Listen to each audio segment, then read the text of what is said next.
Hi friends, అందరు బాగున్నారా? చూడండి ఎలా వచ్చింది ఇది బుట్ట. ఫస్ట్ ఇలా వేసాము కదా, మనము ఇలా వేసాము. ఇలా చూడండి, ఇలా ఒక్కొక్కటి సింగిల్ పార్ట్లో వచ్చాయి. ఇలా చూడండి, మధ్యలో ఈ యొక్క 4 వచ్చాయి ఒకటే కలరు.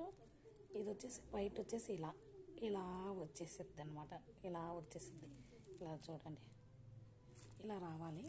తర్వాత ఇటు సైడు చాలా అల్లాను, ఇటు సైడ్ అల్లాను, ఇలా వచ్చిద్ది అనమాట. ఇట్లా సైడ్కి కొంచెం అల్లాను, ఈ సైడ్ కలలేదు. మీకు చూయించాలని చెప్పేసి, ఎలా అల్లాలనేది తెలియదు కదా మీకు అని ఇలానే ఉంచేసాను. ఇప్పుడు చూడండి, ఇక్కడైతే డౌన్ ఏదైతే ఉందో ఈ డౌన్లో మనం మొదలు పెడదాము.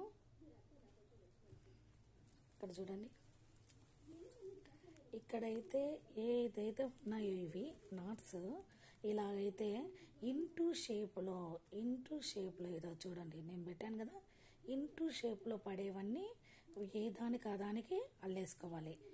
ఈ యొక్క 1 2 3 ఇక్కడ ఇటు సైడ్ 3 ఇటు సైడ్ 3 మొత్తం 6. ఈ 6 పట్టుకుంటే మీకు ఇలా వచ్చేసిద్ది అనమాట. ఇలా నాట్లు వచ్చేస్తాయి అనమాట. ఇక్కడ 4 పైన ఇటు సైడు ఇక్కడ వైట్ వచ్చేంత వరకు మనం అల్లుకోవాలన్నమాట. ఇలా వచ్చేస్తాయి అన్నమాట. చూడండి, ఒకసారి చూపిస్తాను నేను ఎలా అనేది.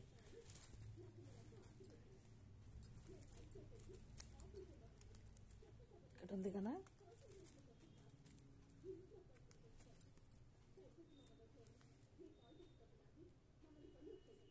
ఇది చేద్దాం, ఇది చూపిస్తాను చూడండి మీకు.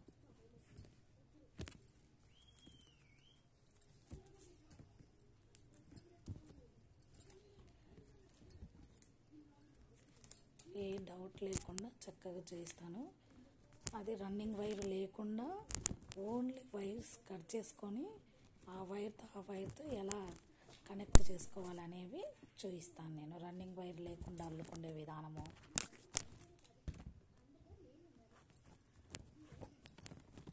ఇక్కడ 4 ఇలానే వచ్చేస్తాయి అన్నమాట. ఇక్కడ 4, ఇక్కడ 2 వచ్చాయి, ఇక్కడ 2 అల్లాను, ఇక్కడ 2 అల్లి చూపిస్తాను. ఇలా 4 అల్లాను చూడండి. ఇలా 4 నాట్స్ వస్తాయి. దీని మీద ఈ వైట్ నాట్ అనేది ఇలా వస్తుంది, ఈ వైట్ అనేది ఇలా వచ్చేస్తుంది అన్నమాట. ఇలా 2 కలిపితేనే ఇక్కడ వైట్ ఫ్లవర్ అనేది వస్తుంది. అది చూపిస్తాను చూడండి. చూడండి ఫ్రెండ్స్, ఇలా వచ్చింది. మిడిల్లో ఒకటే కలర్, పైన వైట్ వచ్చేంత వరకు ఇలా క్రాస్, ఓన్లీ క్రాస్ అన్నమాట. ఇలా క్రాస్ వేసుకొని ఇలా మొత్తం అంతా అల్లాక మీకు తర్వాత బుట్ట ఎలా రెడీ అయిందనేది నేను చూపిస్తాను. అందరు చూడండి ఫ్రెండ్స్. హ్యాండిల్ కూడా ఎలా వేయాలనేది చెప్తాను నేను. Okay, bye friends.